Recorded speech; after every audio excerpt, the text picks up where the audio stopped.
Mukunda jewellery మొట్టమొదటి factory outlet హనుమకొండలోనే అతిపెద్ద jewellery mart December 14న గొప్ప ప్రారంభం.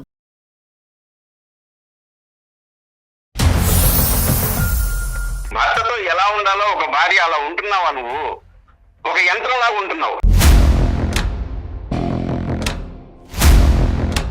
నీకు అర్థం కాని విషయం ఏంటంటే అవి నేను నీకు ఫుల్ ఫ్రీడమ్ ఇచ్చాను. నువ్వు ఏది చేయాలనుకుంటే అది చేయమని చెప్పి నేనేది చేయాలనుకుంటానో అలాగే చేస్తాను. ఒరే అంటారు సార్ నన్ను. ఒరే అంటదా? ఏరా ఏరా అని పిలుస్తుంది. ఇచ్చే ఆ ఫ్రీడమ్ నాకు వద్దు. మామూలుగా ఎలా భార్య భర్తలు ఉంటావో అలాగనే ఉండాలి. ఒక్కసారి బయటికి వెళ్ళి చూడు, ఎంతమంది వైఫ్లు వీడియో కాల్స్ మెసేజెస్ చేస్తూ ఎంత హెరాస్ చేస్తున్నారో బయట జనాల్ని. హ్యాపీగా లేదు, నేను ఉన్నట్టు నటించాల్సి వస్తుంది సమాజానికి ముందు. ఎందుకు నటిస్తున్నావు? నీకే క్లారిటీ లేదు. నాకు క్లారిటీ లేదా? నీ క్లారిటీ లేదా? మళ్ళీ అదే మాట మాట్లాడతావు. నీకే క్లారిటీ లేదు, నాకు కాదు. ఏనాడైనా నువ్వు సంసార జీవితంలో నాతో సుఖంగా ఉన్నావా? 6 సంవత్సరాల నుంచి. మరి పిల్లలు పుట్టాలంటే ఎక్కడ పుట్టారు? నేను ఒక మనిషిని పెళ్లి చేసుకున్నానా, రోబోని పెళ్లి చేసుకున్నానా నాకు అర్థం కావట్లేదు. ఏమన్నా పిచ్చి పట్టిందా ఏంటి? మీ భర్త ఎందుకు ఏడుస్తున్నాడు, ఈరోజు ఎందుకు ఏడుస్తున్నాడు, ఆ ఏడు వెనకతల డ్రామా ఉంది అనేటటువంటి నువ్వు పదం వాడటం అన్నది నిజంగా హాస్యాస్పదం అమ్మా. మా అమ్మ నాన్న మా తమ్ముడు వచ్చినప్పుడు నువ్వేం చేసావు? వాళ్ళు పలకరించావా? మళ్ళీ అంటున్నావు, మళ్ళీ కంఫర్ట్ అంటున్నావు, నా ఇష్టం అంటున్నావు. మళ్ళీ వాళ్ళు రాగానే నేను హాయ్ చెప్పాను. ఆఫీస్ లో ఉండి నేను స్విగ్గీ నుంచి ఆర్డర్ చేశాను. ఇంకేం చేయాలి? మన ఇద్దరు రిలేషన్ ఏంటో మనకు తెలుసు. పోస్టర్లు అయ్యక్కర్లేదు. సినిమాలో కావాలంటే సినిమాలో జరగదు. ఇది లైఫ్. Be practical.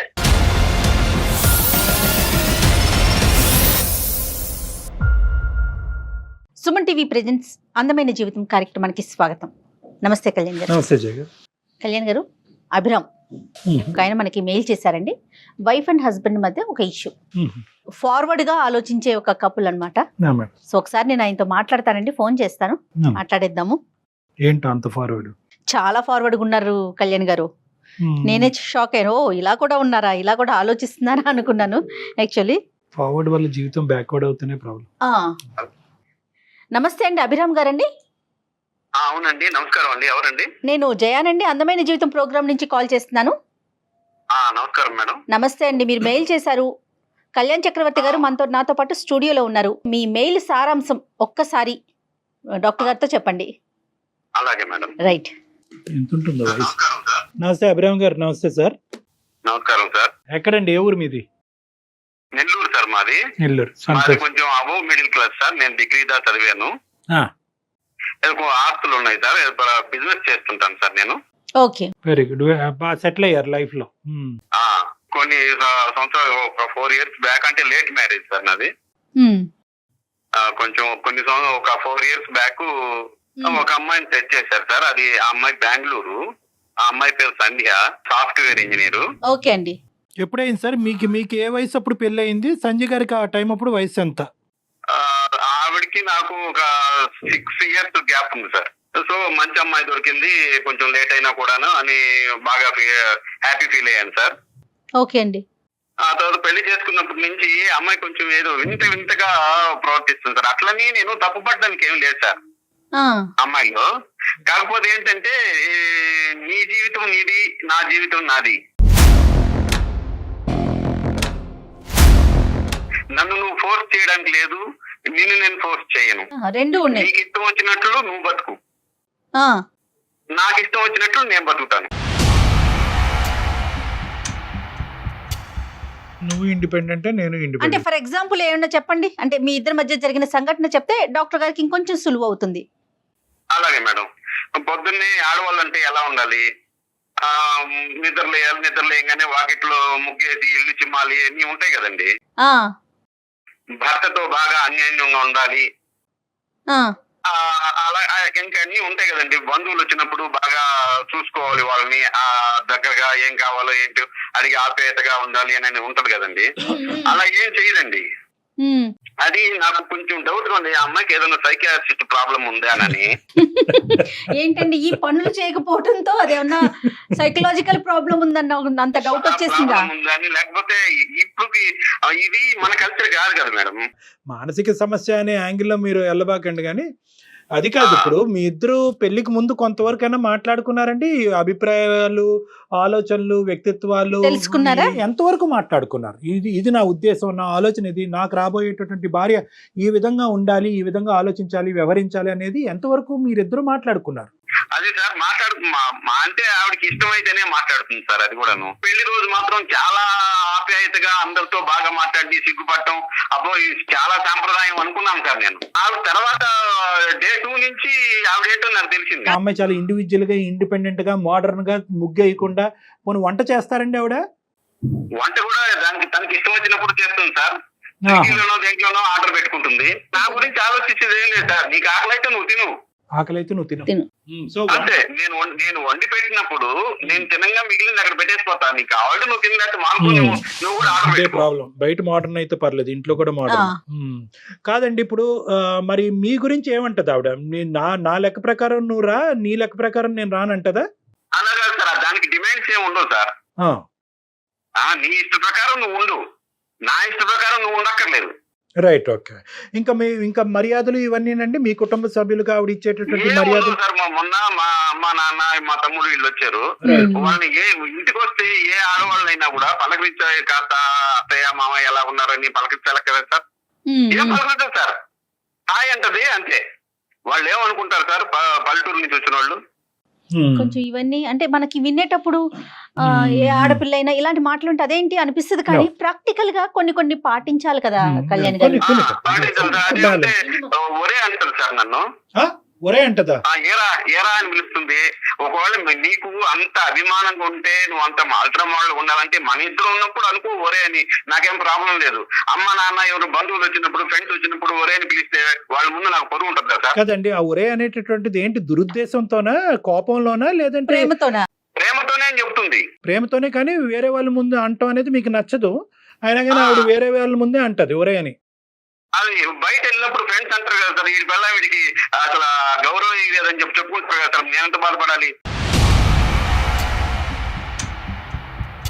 మరి ఆవిడతో డిస్కస్ చేశారా మీరు ఎప్పుడైనా అండి? డిస్కస్ చేస్తే విందు మేడం, అసలు పట్టించుకోదు. తరుందే. అంటే ఇక్కడ రెస్పెక్ట్ ఇవ్వకపోవటం అనే ఉద్దేశం కాదేమో. బహుశా ఏంటంటే ఆవిడకి అది ఊత పదం అయి ఉండొచ్చు, లేదంటే అది చాలా క్యాజువల్ వర్డ్ అయి ఉండొచ్చు.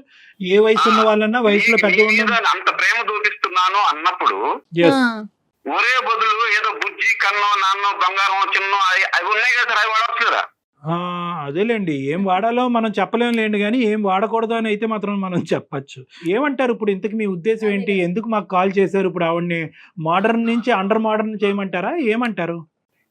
కొంచెం ఆవిడ్ని కౌన్సిలింగ్ చేసి కొంచెం మామూలు మనిషిని లాగా చేయండి సార్. ఇక్కడ ముఖ్యమైనటువంటి ఒక అంశం మీరు జాగ్రత్తగా గుర్తుపెట్టుకోవాల్సింది ఏంటంటే, ఇది వ్యక్తిత్వ పరంగా ఒక మిస్ మ్యాచ్, కల్చర్స్ పరంగా మిస్ మ్యాచ్, పెరిగినటువంటి వాతావరణ పరంగా మిస్ మ్యాచ్. మీరు ముందు పెళ్లి చేసుకోకముందే నేనెవరు, నువ్వెవరు, నీ అభిప్రాయం ఏంటి, నా అభిప్రాయం ఏంటి, మన ఇద్దరికి మ్యాచ్ అవుతుందా అనేది ముందు చేసుకోవాల్సింది. ఇప్పుడు మీరు తర్వాత చేస్తున్నారు అంతే. మరి మాట్లాడదామా ఒక్కసారి ఆవిడతో అండి? మాట్లాడదాం మేడం. అభిరామ్ గారు ఒక మాట చెప్పండి, ఇట్లా అందమైన జీవితం డాక్టర్ కళ్యాణ్ చక్రవర్తి గారు ఉన్నారు అని చెప్పి అప్పుడు కనెక్ట్ చేయండి ఆవిడకి. సరే మేడం. ఉంటుందా? మీరు మాట్లాడుతున్న వ్యక్తి మీ కాల్ ను హోల్డ్ లో ఉంచారు, దయచేసి లైన్ లో వేచి ఉండండి. హలో చెప్పబే సంధ్య, ఒక నిమిషం నేను చెప్పేది వింటావా? చెప్పు ఏంటో. సంధ్య, ఇప్పుడు సైకాట్రిస్ట్ డాక్టర్ గారు ఒకరు ఉన్నారు, కళ్యాణ్ చక్రవర్తి గారు. ఓకే. అది మీ గురించి చిన్న ప్రాబ్లం ఉందని సార్కి చెప్పాను. నా గురించి ప్రాబ్లమా? కొంచెం అది డాక్టర్ గారితో మాట్లాడతారా? ఎవరికి ప్రాబ్లం? సంధ్య అమ్మా, సారీ అమ్మ, నేను డాక్టర్ కళ్యాణ్ చక్రవర్తి అమ్మా. నేను సుమన్ టీవీ అందమైన జీవితం నుంచి మాట్లాడుతున్నానమ్మా. నమస్తే అమ్మా. అతను సరిగ్గా అదేంటంటే ఫ్రేమ్ చేయలేకపోతున్నారు. ఆ ప్రాబ్లం అనే పదంలోనే పెద్ద ప్రాబ్లం ఉన్నట్టు నాకు అనిపిస్తుంది. ఇక్కడ ఎవరికి ప్రాబ్లం ఉన్నట్టు నాకైతే అనిపించట్లేదు. అతను ఏంటంటే, అతను బేసిక్గా ఏమంటారంటే, మీ పెళ్ళి అయ్యి ఇప్పుడు దగ్గర 6 సంవత్సరాలు అయింది. ఈ 6 సంవత్సరాల్లో ఏంటంటే మా ఇద్దరి యొక్క ఆలోచన శైలి కానీ, వ్యక్తిత్వాలు కానీ, అభిప్రాయాలు కానీ ఇవి కలవట్లేదు. ఆవిడ కొద్దిగా ఇండివిజువల్గా ఇండిపెండెంట్గా ఉంటాను అని తన ఉద్దేశము. నేనేంటంటే కొద్దిగా ఇంకా సాంప్రదాయబద్ధంగా పాతకాలపు వ్యవహారాలు, ఆలోచనలు ఇలాంటివి కావాలని నేను కోరుకుంటా ఉంటాను. కొద్దిగా ఆవిడకి ఏమైనా ప్రాబ్లమా అంటే కనుక కాదు సార్, ఆవిడకి ఏం ప్రాబ్లం ఏమీ లేదు, ఇది భిన్నమైనటువంటి స్వరాలు అని అన్నాను. సో దాంతో అతను కొద్దిగా ఇబ్బంది పడుతున్నారంట. సో మీ ఇద్దరి మధ్యన ఒక సఖ్యత కుదరటానికి, ఒక విధమైనటువంటి ప్రయాణం సాఫీగా ముందుకెళ్ళటానికి మీరు కొంతవరకు మారితే అతను కూడా చాలా వరకు మారటానికి ఇష్టపడుతున్నారమ్మా. నేను హ్యాపీగానే ఉన్నాను, తను కూడా హ్యాపీగానే ఉన్నాడు. మరి ఎక్కడున్నావు సంధ్య హ్యాపీగా? నాకైతే అర్థం కావట్లేదు. చెప్పండి మీరు ఎందుకు హ్యాపీగా లేరో చెప్పాలి అభిరామ్ గారు. సార్ ఇప్పుడు మామూలుగా ఆడవాళ్ళు అంటే ఇంట్లో వాళ్ళు, భార్య అంటే ఆడవాళ్ళు అంటే ఎలా ఉంటారు సార్? మామూలుగా పొద్దున్నే లేచి ఇల్లు జిమ్ముకొని ముగ్గేసి ఇవన్నీ చేస్తారు కదా సార్. కాదు, నేను ముగ్గేయడం నీకు పెద్ద సమస్య. ఏమనుకుంటున్నావు నువ్వు? పనమ్మ వేస్తుంది కదా, నేనే వేయాలని ఏంటి? ఇది ఒక పైసాకి కారణమా ఏంటి? కాదు సంజయ్, నీకు అర్థం కావట్లేదు. ఏంటంటే అది మామూలుగా ఇంట్లో ఉండే భార్య భర్త అన్యోన్యంగా ఉండాలి, ఒకరి పనిలో ఒకరు పంచుకోవాలి, ఒకరు చెయ్యాలి. అలాగా ఉండటం లేదు. నువ్వు నా పని నా ఇష్టం, నీ పని నీ ఇష్టం, నువ్వు నన్ను ఫోర్స్ చేయడానికి లేదు, నేను నిన్ను ఫోర్స్ చేయడానికి లేదు అంటున్నావు కదా. నీకు అర్థం కాని విషయం ఏంటంటే అవి, నేను నీకు ఫుల్ ఫ్రీడమ్ ఇచ్చాను. నువ్వు ఏది చేయాలనుకుంటే అది చేయమని చెప్పి. నేనేది చేయాలనుకుంటానో అలాగే చేస్తాను. ఓకే, ఇక్కడ నేను వేరే వైఫ్ లాగా, ఇప్పుడు బయట ఉన్న వైఫ్ లాగా నువ్వు నాతో ఉండాలి, నువ్వు 24 hours నేను చెప్పిందే చెయ్యాలి, నువ్వు నా కోసం రావాలి, నువ్వు ఆఫీస్ నుంచి ఎన్నింటికి వస్తున్నావు, నువ్వేం తిన్నావు, నేను చెప్పిందే నువ్వు తినాలి, నువ్వు నన్ను బయటికి తీసుకెళ్ళాలి, నాకు చీరలు కుట్టించాలి, జాకెట్లు కుట్టించాలని ఏ రోజు నేను నిన్ను అడగలేదు. నీ సర్కిల్లో నేను ఉంచాను, నా సర్కిల్లో నేను ఉంటాను అంటున్నాను. నీకు ఇక్కడ ప్రాబ్లం ఎక్కడ ఉంది? హ్యాపీగా ఉంటున్నావు, నువ్వు ఏం చేసుకుంటున్నావు, నేను ఏం చేసుకుంటున్నాను, ఇంకా నీకు ప్రాబ్లం ఏంటి? అది కాదు సంధ్య, ప్రాబ్లం ఏంటంటే ఇప్పుడు మనకి 6 years దాకా కావస్తుంది, పిల్లలు లేరు. ఏ రోజైనా నాతో సఖ్యతగా ఉన్నావా నువ్వు? పిల్లలు లేరు అంటే పుట్టినప్పుడు పుడతారు. ఇప్పుడు అర్జెన్సీ ఏముంది? అర్జెన్సీ అంటే ఏంటి సంధ్య? ఇప్పుడు నువ్వు అసలు భర్తతో ఎలా ఉండాలో ఒక భార్య అలా ఉంటున్నావా? నువ్వు ఒక యంత్రం లాగా ఉంటున్నావు. యంత్రం లాగా? నా కంఫర్ట్ జోన్ లో నేను ఉంటున్నా, నీ కంఫర్ట్ జోన్ లో నిన్ను ఉంచుతున్నా. అది నువ్వు కంఫర్ట్ అని నువ్వు అనుకుంటున్నావు సంధ్య. ఇప్పుడు మన ఇద్దరు ఉన్నప్పుడు నీ మీద ప్రేమ మీద నీకు ప్రేమ ఉంది, నీ మీద ప్రేమ ఉంది, ఒరే అని పిలుచుకోవచ్చు. మన ఇద్దరు ఉన్నప్పుడు బంధువులు వచ్చినప్పుడు కూడా నువ్వు ఒరే అంటే ఎలాగ నన్ను వాళ్ళు ఏం ఫీల్ అవుతారు? వీడి భార్య వీడికి అసలు ఇదే ఇవ్వడం లేదు, గౌరవం ఇవ్వడం లేదు అని అంటారు కదా.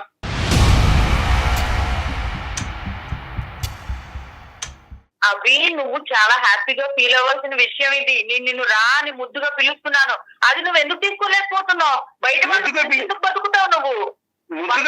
సంబంధం మన ఇద్దరు రిలేషన్ ఏంటో మనకు తెలుసు, పోస్టర్లు అయ్యాక లేదు.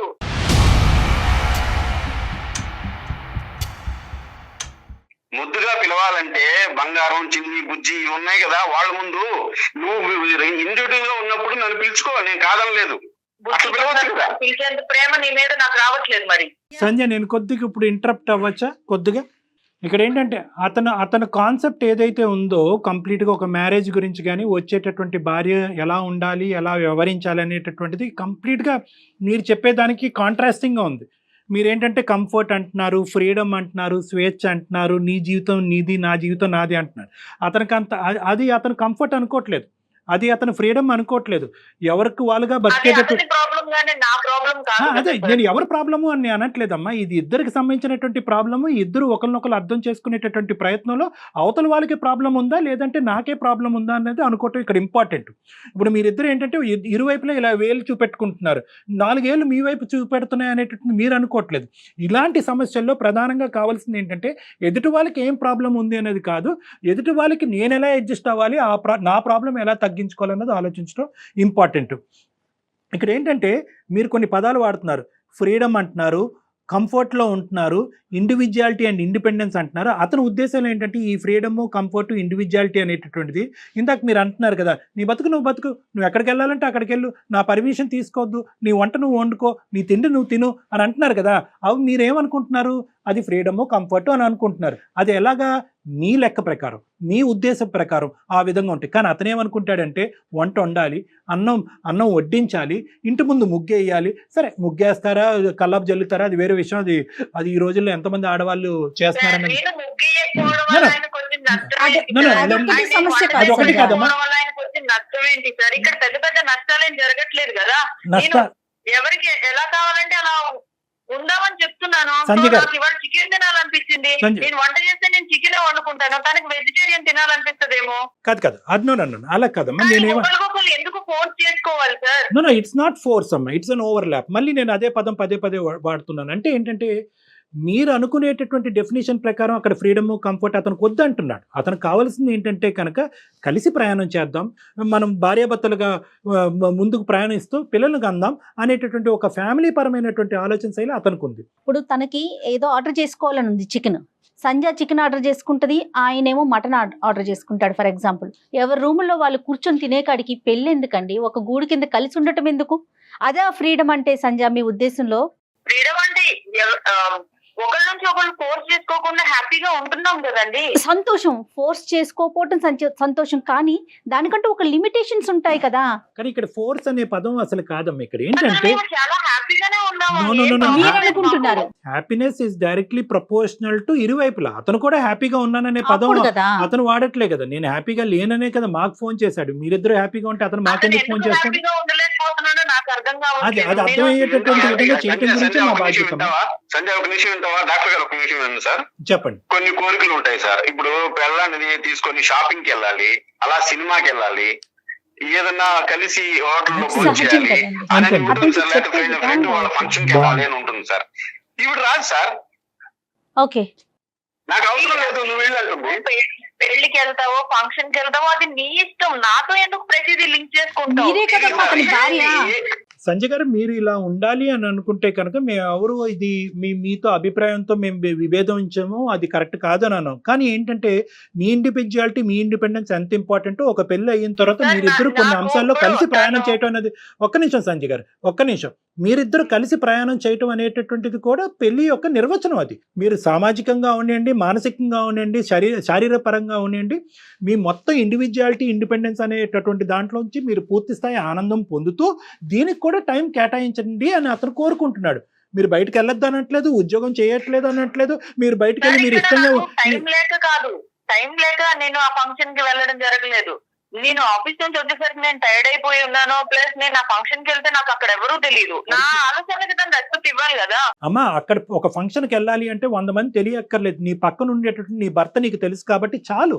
మీరిద్దరు నేనేంటంటే మొత్తం ఈ 6 సంవత్సరాలు మీ ఇద్దరు ప్రయాణంలో మీరు కలిసి జరుపుకున్నటువంటి ఆ కార్యక్రమాలు ఏంటి, కలిసి వెళ్ళినటువంటి ప్రదేశాలు ఏంటి, కలిసి చేసినటువంటి పనులు ఏంటి, అది అతను కోరుకుంటున్నాడు. నాకు ఇలా ఉండు అని చెప్పి నా మీద ఒక రకమైన పెత్తనాన్ని నా మీద రుద్దొద్దు సార్. అమ్మా అన్ఫార్చునేట్లీ ఇది పెత్తనం కాదమ్మా, అన్ఫార్చునేట్లీ ఇది పెత్తనం కాదు. పెత్తనం అనేటటువంటి పదమే ఇక్కడ తప్పు.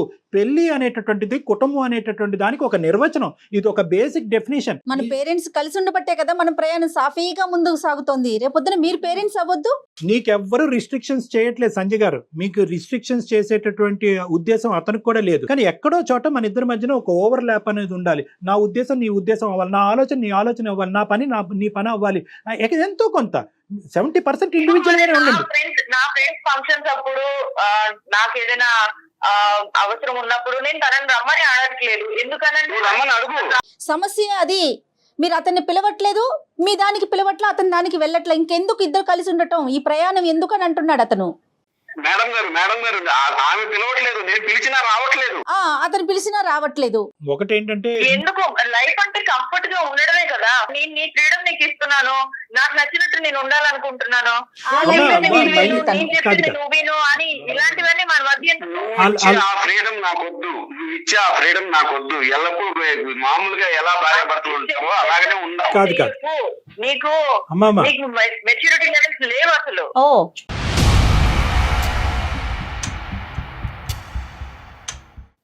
నాకెందుకు లేవు సంధ్య, నువ్వు ఏంటి ఎలా మాట్లాడుతున్నావు? అతనికి మెచ్యూరిటీ లెవెల్స్ లేవు, మీకు మెచ్యూరిటీ ఎక్కువైపోయింది. అమ్మ నాన్న గురించి నీకెందుకు? ఎంత బాగా చూసుకోలేదు, ఇంటికి వస్తే నేను బాగా చూసుకున్నానా లేదా? నువ్వు ఇలా మాట్లాడుతున్నావు. అదే మా అమ్మ నాన్న మా తమ్ముడు వచ్చినప్పుడు నువ్వేం చేసావు? వాళ్ళు పలకరించావా? మళ్ళీ అంటున్నావు, మళ్ళీ అదంతా కంఫర్ట్ అంటున్నావు, నా ఇష్టం అంటున్నావు. మళ్ళీ వాళ్ళు రాగానే నేను హాయ్ చెప్పాను, ఆఫీస్ లో ఉండి నేను స్విగ్గీ నుంచి ఆర్డర్ చేశాను, ఇంకేం చేయాలి? అదే సంస్కారం, హాయ్ చెప్పి వెళ్ళిపోయేదేనా? నేను మీ అమ్మ నాన్న వచ్చినప్పుడు ఎలా చూసుకున్నా నేను? నాకు ఇలాగే వచ్చు, నాకు ఇలాగే తెలుసు. అది కాదు సంజయ్, ఎందుకు అలా మాట్లాడుతున్నావు నువ్వు? ఏ విషయంలో నువ్వు నాకు సపోర్ట్ ఉన్నావు చెప్పు? ఏ విషయంలో సపోర్ట్ ఉన్నావు? అదే ఉంటే నా కంఫర్ట్ అంటావు.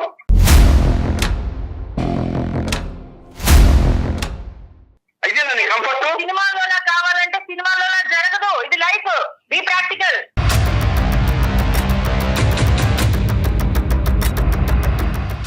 లైఫ్ లో కూడా కొన్ని ఉంటాయి, వెసులుబాట్లు ఉంటాయి, అవేం చేయవు. ఏం చేసినా నీకు అనుకూలంగా మాట్లాడుకుంటావు, నువ్వు కంఫర్ట్ అంటావు దాన్ని. నువ్వు ఎందుకు తీసుకోలేకపోతున్నావు నాకు తెలియట్లేదు. ఏం తీసుకోవాల్సిన? ఇప్పుడు 6 సంవత్సరాలు, మనకి పెళ్లి 6 సంవత్సరాలు అయింది. ఏనాడైనా నువ్వు సంసార జీవితంలో సుఖంగా ఉన్నావా నాతో? అవ్వలేకపోతున్నావు, మనం హ్యాపీగానే ఉన్నాం. ఏనాడైనా నువ్వు సంసార జీవితంలో నాతో సుఖంగా ఉన్నావా 6 సంవత్సరాల నుంచి? మరి పిల్లలు పుట్టాలంటే ఎక్కడ పుట్టారు? ఎందుకు హ్యాపీగా లేవు? ఎక్కడున్నావు? నేను ఉంటున్నాను కదా. ఎక్కడున్నావు? నీకు ఇష్టం వచ్చినప్పుడు ఉంటావు నువ్వు, అటు నా ఇష్టంతో అక్కర్లేదా నీకు? మరి నీకు ఇష్టం వచ్చినప్పుడు నాకు ఎలా వస్తుంది? నీకు కావాలి అంటే కుదరదు ఇక్కడ, నాకు వచ్చినప్పుడే నువ్వు ఉండాలి. మరి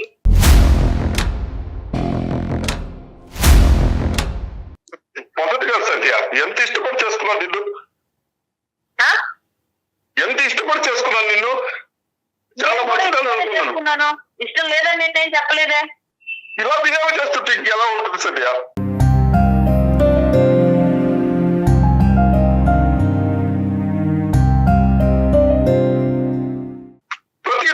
ప్రతిదానికి వ్యతిరేకించడం చేసిన తప్పేంటి అవి? ఎందుకు నన్ను పాయింట్ అవుట్ చేస్తున్నావు ప్రతిసారి? నేనేదో పెద్ద నీ మీద భూభారం మొత్తం మోపించేస్తున్నట్టు మాట్లాడతావు ఎందుకు?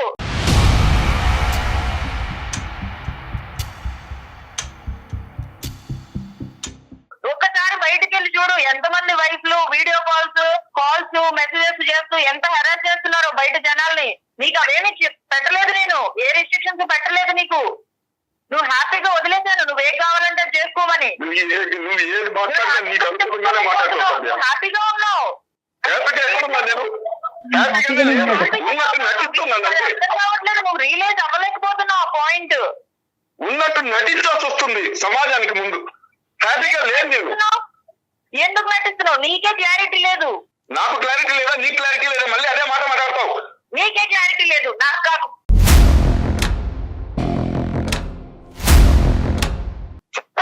ఇలా మాట్లాడుతుంది ఏం చేయాలి? అమ్మా సంధ్య, అమ్మ ఒక్క నిమిషం అమ్మా. మనిషి ఏడుస్తున్నాడమ్మా, మనిషి ఏడుస్తున్నాడు. ఆ విషయమే అర్థం కావట్లేదు డాక్టర్ గారు. అభిరాము ఇదంతా ఒక డ్రామా క్రియేట్ చేస్తున్నారు. అదేనమ్మా. అక్కడ ఏడవలసిన అవసరం లేదు. ఏడుపు డ్రామా అంటే కనుక మీ పెళ్ళే డ్రామా అమ్మా. అలా అయితే ఇంకా పెళ్ళే డ్రామా, మీ జీవితమే డ్రామా. సంధ్య చనిపోయారా ఇప్పుడు ఏడవడానికి? అమ్మా తప్పమ్మా మాట. ఎవరు చనిపోయారమ్మా? ఏంటో మాటలు? డాక్టర్ గారు, మనసులో ఎంత బాధ ఉంటే, ఆ అమ్మాయి మీద ఎంత ఇష్టం ఉంటే నాకు ఇంత ఏడుపోతుంది చెప్పండి. లేదు సంధ్య, ఇప్పుడు ఇక్కడ చాలా ఇప్పుడు ఏంటంటేనమ్మా, ఇప్పుడు మొత్తం పిక్చర్ అంతా క్లారిటీ వచ్చిందమ్మా. ఇప్పుడు వరకు modern, ultra modern, not so modern అనేటువంటి పదాలే మాట్లాడుకుంటున్నాం, కానీ అసలు ఇమోషనల్గా కూడా మీరిద్దరు కనెక్ట్ అవ్వలేదు అనేటటువంటిది ఇప్పుడు ఈ ఈ సందర్భంలో మనకు అర్థమైపోయింది. ఇది మోడర్నిజం గురించి కాదు. మీరు ఎలా బతకాలి అనుకుంటే అలా బతకచ్చు, ఉద్యోగాలు చేసుకోవచ్చు, పబ్బులకి వెళ్ళొచ్చు, తిరగచ్చు, మీ ఇష్టానుసారం మీరు ఉండొచ్చు. కానీ అతను ఏంటంటే 6 సంవత్సరాల ప్రయాణంలో నీ భర్త ఎందుకు ఏడుస్తున్నాడు, ఈరోజు ఎందుకు ఏడుస్తున్నాడు, ఆ ఏడు వెనకతల డ్రామా ఉంది అనేటటువంటి నువ్వు పదం వాడటం అన్నది నిజంగా హాస్యాస్పదం అమ్మ. అసలు మీ పెళ్ళికే మీనింగ్ లేదు నువ్వు ఆ మాట అంటే కనుక. నా భార్య నా పక్కన ఉండాలి, ఈడు జోడుగా ఉండాలి, కలిసి ప్రయాణం చేయాలి, నా కోరికలను అర్థం చేసుకోవాలి. నీకు అర్థం కావట్లేదు కాబట్టి 2 నిమిషాలు నా మాట వింటే కనుక నీకు అర్థం అవుతుంది. అభిరామ్ గారు, ఒక్క నిమిషం సంజయ్ గారు, అభిరామ్ గారు, మీరు వ్యక్తపరిచేటటువంటి మాటలు, మీ ఆలోచన, మీ హావభావాలు ఆవిడకి రీచ్ అవ్వట్లేదు కాబట్టి ఒక 2 నిమిషాలు మీరు వెయిట్ చేయండి. ఏదైతే కనుక మీ సో కాల్డ్ మీ భర్త గారి కంఫర్ట్ అనుకుంటున్నారో, మీ సో కాల్డ్ మీ భర్త గారి ఫ్రీడమ్ అనుకుంటున్నారో, మీ సో కాల్డ్ మీ భర్త గారి హ్యాపీగా ఉన్నారని అనుకుంటున్నారో, అది వాస్తవం కాదు అనేటటువంటిది ఒక్కసారి మీరు అర్థం చేసుకోండి. మీరు ఎలా బతకాలనుకుంటే అలా బతకండి, కానీ ఇంట గెలిచి రచ్చగలమన్నారు పెద్దలు. మీ చదువు మీకు ఏ సంస్కారం నేర్పిందో, మీ పెద్దవాళ్ళు మీకు ఎటువంటి మర్యాదపూర్వకంగా ఎలా ఇతరులతో వ్యవహరించాలని చెప్పారో అనేది నాకు తెలియదు, కానీ అట్లీస్ట్ ఇంటికి వచ్చేటటువంటి పెద్దవాళ్ళు ఎవరన్నా వస్తే కనుక ఇంటికి రావాలి, మర్యాదగా నమస్కరించాలి, వాళ్ళని కూర్చోపెట్టాలి, వాళ్ళకి మర్యాదలు చేయాలి, వాళ్ళకి తిండి పెట్టాలి, వాళ్ళని సాగరింపించాలి. స్విగ్గీలో ఆర్డర్లు పెట్టి ఫోన్లో హాయ్ చెప్పటం ఏంటమ్మా? మరీ అంత పాశ్చాత్య జీవితంలోకి వెళ్ళిపోయామా మనం? నీ భర్త డ్రామా అంటాం ఏంటమ్మా? నీ భర్త డ్రామా? నువ్వేమనాలంటే, ఏమండి మీకు కావాల్సినటువంటి కట్టుబాటు దిద్దుబాటు ఏమైనా ఉంటే కనుక దానికి నేను ready, at the same time నాకు కూడా మీ సైడ్ నుంచి ఇటువంటి మార్పు కావాలి అని అనుకుంటే కనుక అది జీవితం, అది ప్రయాణం, అది పెళ్ళి. నేను ఇంతే ఉంటాను, నేను ఇలాగే ఉంటాను, నేను ఇండిపెండెంట్, నేను ఇండివిజువల్, నువ్వు హ్యాపీగానే ఉన్నావు, నువ్వు కంఫర్ట్లోనే ఉన్నావు, నువ్వు ఎందుకు ఏడుస్తున్నావు, నీ ఏడుపు డ్రామా అంటే కనుక ఇంకేముంది ఆ మనిషి? సంధ్య, నాకేం పిచ్చి లేదు, సైకలాజికల్ ఇష్యూస్ నాకేం లేవు, నేను బానే ఉన్నాను, మేమిద్దరం కూడా హ్యాపీగానే ఉన్నాం. అదిగోండి మళ్ళీ అదే మాట అంటున్నారు. మీరు హ్యాపీగా ఉన్నారు, అతను నేను సంతోషంగా లేను మొర్రో అని మొత్తుకుంటున్నాడమ్మా. నువ్వు బ్యాచులర్ లాగా ఆలోచిస్తున్నావు సంధ్య, నువ్వు ఒక బ్యాచులర్ లైఫ్ ఎంజాయ్ చేస్తున్నావు, బ్యాచులర్ లాగా ఆలోచిస్తున్నావు. నీకు పెళ్ళయింది, మీరిద్దరు ఇండివిజువల్ గా ఉండాలి. నీ ఆలోచన నీది, అతని ఆలోచన అతనిది, కానీ ఇద్దరు కలిసి కూడా ప్రయాణం చేయాలి కదా. ఇంకెందుకు పెళ్లి? ఒకే ఇంట్లో ఉంటున్నాం, ఒకలాగే కలిసే ఉంటున్నాం కదా. ఆలోచనలు ఎక్కడ కలిసినాయి, మనసులు ఎక్కడ కలిసినాయి, శరీరాలు ఎక్కడ కలిసినాయి? ఇంకేం పిల్లలు పుడతారు? అది సార్ నేను అడిగేది కూడా అదే. నేను ఒక మనిషిని పెళ్లి చేసుకున్నాను, రోబోని పెళ్లి చేసుకున్నాను, నాకు అర్థం కావట్లేదు.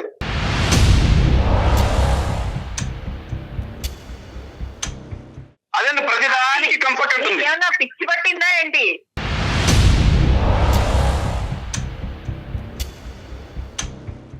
పిచ్చి నాకే పట్టింది, ఎవరికి పిచ్చి పట్టిందో తెలిసిపోతుంది ఇక్కడ. అవును, నీకే పిచ్చి పట్టింది, అందుకే నువ్వు రియలైజ్ అమ్మ అవ్వలేకపోతున్నావు. సంధ్యమ్మ దయచేసి మర్యాద ఇచ్చి పుచ్చుకోండి అమ్మా ప్లీజ్. అతను మీ భర్త, వయసులో పెద్దవాడు. ఒక్క నిమిషం, 2 నిమిషాలు. అతనికి పిచ్చి పట్టిందా, మీకు పిచ్చి పట్టిందా? దయచేసి ఈ పిచ్చి అనే సబ్జెక్ట్ తీసి పక్కన పెట్టండి. అతను కొంతవరకు మీరు ముందుకు వస్తే అతను అర్థం చేసుకోలేకపోతున్నాడు. డాక్టర్ గారు చిన్న విషయం చెప్పండి సార్. చెప్తున్నాను, ఇందాక చెప్పాను 4 మెట్లు దిగుతాను, 4 మెట్లు కాదు 10 మెట్లైనా దిగుతాను. ఆవిడ 2 మెట్లు దిగితే నన్ను అర్థం చేసుకుంటే. అమ్మ సంధ్య, దిగడం ఎట్లెక్కడం ఏంటి అవి? అమ్మ ఎవరు ఏం దిగక్కర్లేదు. నీ మెట్టు మీద నువ్వు ఉంటే నా మెట్టు మీద నేను ఉంటా. పైకి వెళ్ళాలంటా తల్లి? పెళ్ళెందుకు చేసుకున్నాం?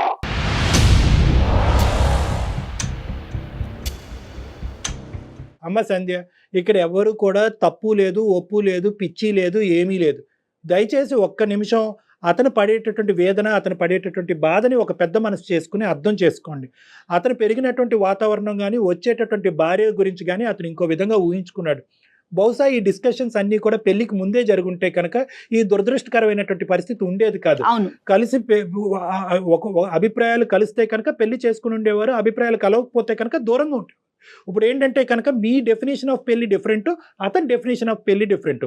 ఒకటి Sandhya, at the end of the day అతని ఆలోచనలో ఎటువంటి తప్పు లేదు. అతని ఆలోచనని మీరు విపరీతంగా ఆలోచించద్దు.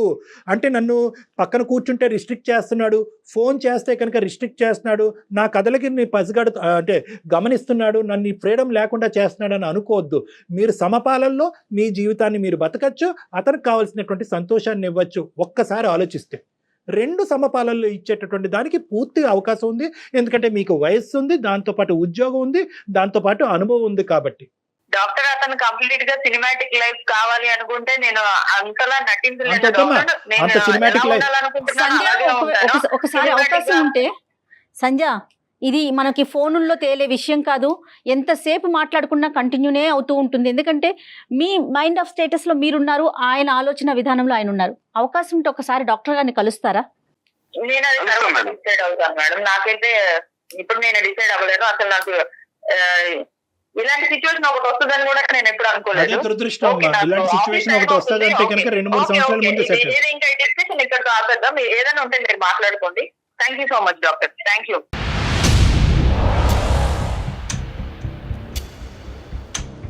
ఎంత మర్యాదస్తురాలు అమ్మ నువ్వు. ఇంత గొంతుకు చించుకుని నేను అరిచానా, కౌన్సిలింగ్ చేశానా, ఆవిడే నాకు కౌన్సిలింగ్ చేసిందా నాకు అర్థం కావట్లేదు. ఇప్పుడు పరిస్థితి ఇలా ఉన్నప్పుడు మీ అభిప్రాయం ఏంటి?